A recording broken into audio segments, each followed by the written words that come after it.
foundation on which a prosperous legacy rests. Today, Eric travels the country speaking and waking people up to their incredible potentials. He is a professor of perspective for the Edge for Business, a subsidiary of EmpoweringSmallBiz.com, an expert roundtable of successful entrepreneurs that focus on solving small business challenges, thereby increasing their net revenue. Eric's been married for 18 years to his wife, Alice, and please give a round of applause for Eric. Dennis Baker and his lovely wife, Janella, which I didn't know would be here today, are two of my favorite people on the planet. And Dennis is truly embraces the go-giving attitude. What a go-giver does is he gives more in value than he takes in payment. Giving more in value than you take in payment, which is counterintuitive to what's going on in the United States today. Would you agree? Would you agree that employers have to wrestle with their employees that give a little bit and want to take a lot? On my way over here today, I have a beautiful Shar-Pei Staffordshire mix. Her name's Kitty, a pit bull named Kitty, Kiddie. And I went to PetSmart, and I'm standing there, and I see another bulldog on the end cap, and I see a guy standing next to the bulldog. And I say, "Hey, does your dog bite?" And he goes, "No." And I went down to pet the dog, and the dog bit me on the hand. I go, "Hey, I thought you said your dog didn't bite." "That's not my dog." So make sure that we never assume, which we're going to get into, never assume that you know what's going on, because reality and perception sometimes are diametrically opposed. Out of the night that covers me, black as the pit from pole to pole, I thank my almighty God for my unconquerable soul. In the fell clutch of circumstance, I have not winced nor cried aloud. Under the bludgeonings of chance, my head is bloodied, but unbowed. Beyond this place of wrath and tears looms but the horror of the shade. And yet the menace of the years finds and shall find me unafraid. It matters not how straight the gate, or how charged with punishments the scroll. I am the master of my fate, the captain of my soul. William Henley said that in the movie Invictus. And the reason I share that with you and why it was so important for me to embolden that into my spirit, absorb it into the soles of my feet. When someone says to you that you're the captain of your soul, do you know what that means? Does anybody know what that means? Are people waking up to the fact that what they put in their minds shows up in their life over and over and over again? If I'm the captain of my soul, and I've been since a little kid, you can ask my mom, you can ask Dennis, I have had a burning desire for knowledge. And I remember having the conversation with my mom. I said, I love to learn. I'm going to be a professional student. I'm going to just learn as much as I can so I can take these informational pieces that someone might not understand, the law of attraction, quantum physics, this theory of everything. There's so much out there, isn't there? But how do you know how to pick and choose that which is going to help you along your path of enlightenment? Someone asked me, one of the things Dennis said, a couple things I want to comment on. Someone said, "What do you do for work, Eric?" I said, "I'm an alarm clock." And they go, "Okay, I'll bite." I said, "I wake people up because they're sleepwalking through life. If you are anxious, you are focused on the future, which we can't really do anything about the future. That's where anxiety comes from. If you are depressed, you're lamenting the past, which last time I checked was set in concrete." True? But you know people, I know it's going through your mind, that they live in the year 2000, or they live in 1996, and they keep going back and saying, "Well, if the Ohio Concrete would have just bought me," like, Steve, it's 2014. You gotta be kidding me that nothing great has happened to you since 2000, that you gotta keep going on and doing this. This gentleman right here, and the reason I put this up here is that when I ask the question of people, is knowledge power? I'm asking you, is knowledge power? Yeah. So when you have all of the knowledge, Rodney, and I'm glad to see Rodney, I'm glad to see Miss Wilburn here, and it's neat to see faces that are coming into my life, and there's a reason for that. The vibratory energy that I put out. A lot of people would say, "My God, this guy is so passionate, you could plug him in and power Palmetto." He's got that much energy. But that's okay because I'm focusing that energy to give more in value than I take in payment. I'm focusing that energy to increase my influence, which your influence is determined by how many people you serve and how well you serve them. So Bill Gates, for example. Bill Gates, a wealthy guy. A lot of people think that he's one of the richest people in the world, but he's not even close. There are trillionaires that are rolling around the United States right now. The reason you don't know that because they don't have to produce their income statements to the SEC. But the reason I bring up Bill Gates is, did you know that, directly and indirectly, he employs, or Microsoft employs, hundreds of millions of people in this world? Would you agree with that, or am I way off base? Indirectly, he employs the UPS driver. Think about it. The guy at Best Buy that's selling the stuff, the people that have to work on Windows 8, which I'm pulling my hair out, I'm losing hair because of Windows 8.1. But the reason I bring that up is if his influence is determined by how many people he serves and how well he serves them, who are you serving? Andy Andrews taught me something. If you are given a choice between doing something and doing nothing, I will always choose to act. I'm not going to sit on the couch watching Jerry Springer or someone else making money. I want to figure out, do something. We'll do something. I don't know what to do. Well, if you did know what to do, Dennis, what would you be doing right now?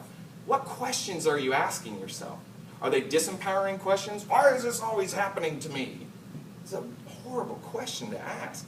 How can I get better at fill in the blank? How can James Eric Ross, how can Dennis Baker, because I am a go-giver.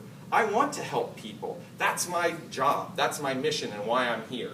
When I look at someone like this and we talk about knowledge, part of knowledge is limited, okay? Imagination, which to me, this is my belief, is God inside me. That's him saying, hey, you know, that idea you came up with, that's part of source energy. This guy, unfortunately, and he looks like he's 70 years old. He's not 70 years old. The street has a way of really aging people. But he forgot to dream because he wasn't using his imagination. He listened to other people that said, you can't, you're less than. And I want you to understand, because as a professor of perspective, when someone says that to you, when someone says you can't, the reason they're saying you can't is because they're afraid you can. They're afraid to see you succeed and do something that I'm doing right now. Would someone get up here and do what I'm doing right now? Would you rather be in the casket than give the eulogy to that? Public speaking is one of the most difficult things to do. And that was from Ray Romano. Ray Romano said, I'd rather be this guy than giving the eulogy right now. But the point is, what are you doing to get comfortable being uncomfortable? Get comfortable being uncomfortable. That's in situations where Dennis brought up a good point. Networking, when you work a room, have an intention of when you go into the room, I'm going to talk to 10 people today. And then those 10 people, and you talk to someone for 30 seconds, hey, I want to figure out a way that we can work together. When would be a good time to call you? Exchange business cards, and you move on. You're not spending a lot of time. You're not with someone that's familiar that you know, which is a trap we all fall into. But what I want to make sure is that you're using your imagination. More important than knowledge, imagination encircles the universe. It is more important than knowledge. Thank you, Rodney. Applied knowledge is power. You could have all of the knowledge in the world and do nothing, and you won't get anything. Effort is required. The things that I've learned and the avatars that I've followed, like Henley, like Charles Haanel, Wallace Wattles, Emerson, Thoreau, these are my avatars. These are the people that I follow that help me to navigate, captain of my soul, the same way that a pilot pilots his plane or a captain pilots his ship. You have the exact same ability to navigate in this universe if you know the steps, if you have the right mindset. If everything that you do is aligned and congruent with source energy, nothing can be kept from you. It's impossible. I learned something Charles Haanel taught me. Does an oak tree complain or explain about not getting enough for its actualization? Does it? Does grass strain to grow? I pull one blade and two grow in its place. So why aren't we thriving? Why, when we look in the United States, we see people that they gave up. They forgot to dream. They're less than. I submit to you that there needs to be a revolution, and someone in this room, because I know out of 30 people that 2.3 are going to resonate with what I'm saying. It's codified. That's from Simon Sinek. You should write that down. Simon Sinek changed my life. He's part of TED Talks, and he wrote The Golden Circle. The Golden Circle is people don't care what you do for a living. People care why you do it. So why are you doing what you're doing? Are you pursuing a job that you would rather watch grass grow or stick red hot needles in your eye than go to? If you're going to a job or applying for a job, in my opinion, you're on the wrong path if it's not your passion. Can you tell I'm passionate about what I do? Yes. Okay, so when you have that passion, when you have that energy, when you have that enthusiasm and ebullience, whatever you want to call it, and you mix that with the desire to help other people, it is absolutely incredible how it works. So let's look at just a couple of things that really helped me and changed my life. I'm only going to spend a minute each on these, and I'm going to wrap it up. If you follow these 4 agreements, which, no question about it, my brother, who is a shaman who lives in Hawaii, and Dennis and Janelle have met him. He's an incredible man. Be impeccable with your word. What does that mean? Impeccable with your word is that your yes is yes and your no is no. If you tell someone that you're going to do something, the heavens fall, you do that. Be impeccable with your word. So anything that you do as far as gossiping, and this is a great way, I want to just teach this, I'm going to spend a little more time on this. When I hear someone coming up to me, hey, did you hear what so-and-so did? And I go, can I stop you right now? I go, is that person here? And they go, no. I said, I'd rather not talk about them because there's 2 sides to every story.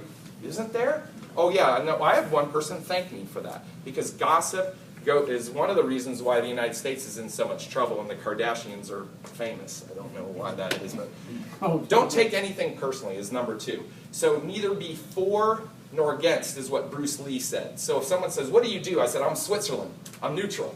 I'm not for anybody. Now, I can't stop who I am because I am a lover of people. And I will always be that encourager. I will always be that person to rally around them, but I'm not against anyone. I don't judge anyone. I don't talk about anyone behind their back. Don't take anything personally. This takes some time. It does. Don't make assumptions, and I said that before. That's not my dog, right? I assume because he's standing next to him that that's his dog, and the thing bit me in the hand. So don't assume anything because you make you know what that is. Always do your best. Your job description is to be the best Rodney you can be, is to be the best Janella, best Dennis, best Klaus that you can be. That's your job. Are you doing your job? That's the other one. So I want you to, as I wrap up here, and I'm very grateful for this opportunity because this is juice for me. This is the juice of life that enables me to power my batteries to go out and do better things because I have a taping this afternoon. I'm part of the Edge group. If you want to know more about that, I'm going to leave some business cards so that you can call me because I want to help you. That's my job. So when you talk to anybody, if you have a dream, if you have a desire, if you want to build something, don't go around sharing it with people. I want you to put a keep out sign on your imagination. Can you do that for me? What a keep out sign on the imagination means is when you come up with a great idea and you want to share that with someone, be careful with whom you're sharing. Here's the thing. 26% of the population are what I call unmotivatables. I could hand them a gold brick, they would drop it on their foot and want to sue me because they know they're not going to succeed. And the last thing they want to see is me succeed. So I want you to make sure that you have that keep out sign on your imagination.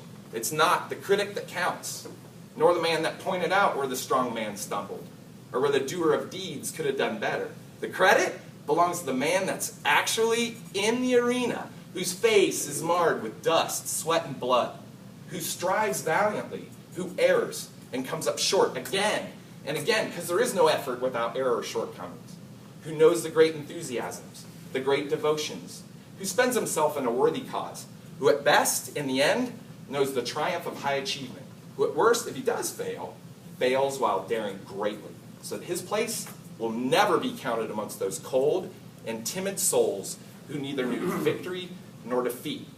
Teddy Roosevelt said that, and the reason that I memorized that, it was super important to me, so that I could, when I get criticized, I can remember, because it's emblazoned in the front of my mind, critic doesn't count. Any evolution or any stride towards greatness in our civilization has been violently opposed. Einstein said that great spirits have always encountered violent opposition from mediocre minds. Copernicus, Tesla have all encountered that. So I want you to be able to go out there, be a go-giver. I want to let you know that I am available to you, and I'm very grateful and humbled that I have this opportunity. Thank you very much.